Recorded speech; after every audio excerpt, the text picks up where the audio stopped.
अस्सलामु अलैकुम वरहमतुल्लाह। उम्मीद है तमाम नाज़रीन बख़ैर आफ़ियत से होंगे। आज की इस वीडियो में आप तमाम नाज़रीन का इस्तक़बाल और खैर मक़दम करते हैं। आज की इस वीडियो में मैं जिस मौज़ू पर गुफ्तगू करने वाला हूँ वह है अब्दुल हलीम शरर का मुख्तसर तारुफ़। आइए उनके बारे में जानने की कोशिश करते हैं कि उनका असल नाम, तख़ल्लुस, उनकी विलादत कहाँ हुई, उनकी इब्तिदाई तालीम कहाँ हुई, उनके बारे में जानने की कोशिश करते हैं। शुरू करते हैं कि उनका असल नाम क्या था। उनका असल नाम अब्दुल हलीम था। इनका तख़ल्लुस शरर था। इनकी विलादत 1860 में लखनऊ में हुआ और वफ़ात भी लखनऊ में ही 1926 ईस्वी में हुआ। अब्दुल हलीम शरर के वालिद माजिद का नाम हकीम तफ़ज़्ज़ुल हुसैन था। अब्दुल हलीम शरर की इब्तिदाई तालीम लखनऊ में हुई। बाद में उनके वालिद हकीम तफ़ज़्ज़ुल हुसैन ने उनको कलकत्ता मटिया बुर्ज बुला लिया। यहाँ हकीम साहब वाजिद अली शाह की मुलाज़िमत में थे। अहले इल्म का अच्छा मजमा था। शरर की इल्मी नशोनुमा यहीं हुई। इन्होंने उर्दू, फ़ारसी, अंग्रेज़ी और अरबी में महारत हासिल कर ली। यूँ समझिए कि अब्दुल हलीम शरर यहाँ रहकर इन तमाम उलूम में महारत ताम्मा हासिल कर ली। उसके बाद 1870 ईस्वी में शरर को फिर लखनऊ वापस आना पड़ा। लखनऊ आकर शरर ने अपना इल्मी मशगला बराबर जारी रखा। यहाँ मुख्तलिफ अहले कमाल थे, उनसे फैज़ हासिल करते रहे। 1878 ईस्वी में वो मज़ीद तालीम हासिल करने के लिए दिल्ली गए। दिल्ली पहुंचकर शरर ने न सिर्फ तालीम हासिल की बल्कि तसनीफ़ व तालीम का सिलसिला भी शुरू कर दिया। दिल्ली से लखनऊ वापस आने के बाद 1881 ईस्वी में इन्होंने औद अखबार की मुलाजिमत कर ली। इस बात को याद रखेंगे कि औद अखबार 1881 में अब्दुल हलीम शरर ने मुलाजिमत की थी। उसके बाद 1887 में शरर ने अपना रिसाला दिलगुदाज जारी किया। इस बात को भी याद रखेंगे।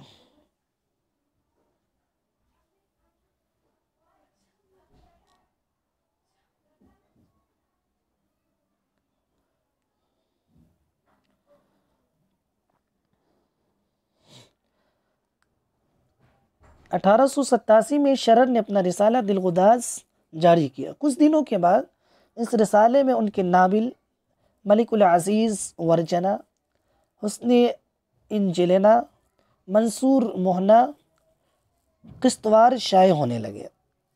यानी 1887 में जो रिसाला दिलगुदाज जारी हुआ था उनमें इन मज़ामीन भी शामिल थे। कुछ दिनों के बाद माली तंगियों की वजह से हैदराबाद जाना पड़ा। यहाँ रहकर इन्होंने तारीख़ सिंध लिखनी शुरू की। नवाब वक़ारुल अम्र ने उनकी कदरदानी की और अपने बेटे के साथ इन्हें 1993 में इंग्लिस्तान भेज दिया। यहाँ 3 साल तक क़याम किया और इन्होंने उसी अथना में फ़्रांसीसी ज़बान भी सीख ली।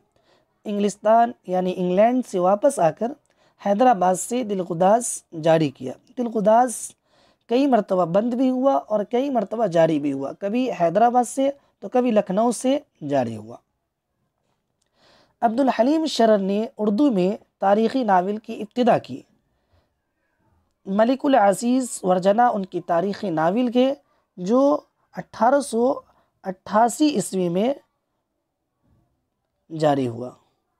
इस बात को भी याद रखें। अगर कोई सवाल पूछे कि सबसे पहली तारीख़ी नावल कौन सी है तो आप बोलेंगे मलिकुल अज़ीज़ वर्जना के, जो अब्दुल हलीम शरर की तसनीफ़ है और 1888 में वो जारी हुआ था। गुज़श्ता लखनऊ नामी किताब में इन्होंने नवाबी लखनऊ के आखिरी ज़माने की तहज़ीब का बहुत दिलचस्प और मालूमात अफरोज़ मरक्का पेश किया है। अब्दुल हलीम शरर के अहम कारनामे दर्ज झेल हैं। अब्दुल हलीम शरर ने क़याम दहली के दौरान मोहम्मद बिन अब्दुल वहाब नजदी की किताबुत तौहीद, इसको भी याद रखेंगे, किताबुत तौहीद मोहम्मद बिन अब्दुल वहाब नजदी की किताब है, और इस्माइल दहलवी की किताब तक़वियतुल ईमान का इन्होंने उर्दू में तर्जुमा किया। 1881 में मौलवी अब्दुल हई की सिफारिश पर मुंशी नवल किशोर ने औद अखबार की लखनऊ में 30 रुपये पर असिस्टेंट एडिटर मुकर्रर किया था। अब्दुल हलीम शरर ने अपनी नावलों के ज़रिए तारीख़ इस्लाम को ज़िंदा किया। इस बात को भी याद रखने की कोशिश करेंगे। अब्दुल हलीम शरर का कौल, उलूम के एतबार से लखनऊ हिंदुस्तान का बुखारा और कुर्तुबा अक़साए मशरिक़ का निशापुर है। अब्दुल हलीम शरर के चंद तसानीफ़ के जो दर्ज झेल है। नंबर 1, फ़िरदौस बरी शरर का शाहकार तारीख़ी नावल है, जिसे इन्होंने 1899 ईस्वी में हैदराबाद में मुकम्मल किया। नंबर 2, मलिकुल अज़ीज़ वर्जना। नंबर 3, फ्लोर इन फ्लोरिंडा। नंबर 4, फ़तह अंदलुस। और नंबर 5,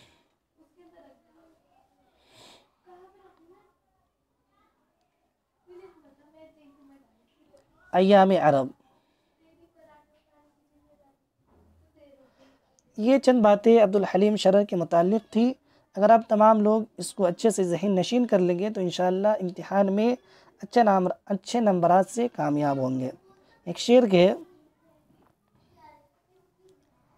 अल्लामा इक़बाल का, मंजिल की जुस्तजू है तो कर जुहद मुसलसल, यूँ मुफ्त में चांद सितारे नहीं मिलते। यानी आप अगर मेहनत करेंगे, कोशिश करेंगे तो इंशाअल्लाह आप इम्तिहान में अच्छे नंबरात से काम हो सकते हैं। अस्सलामु अलैकुम।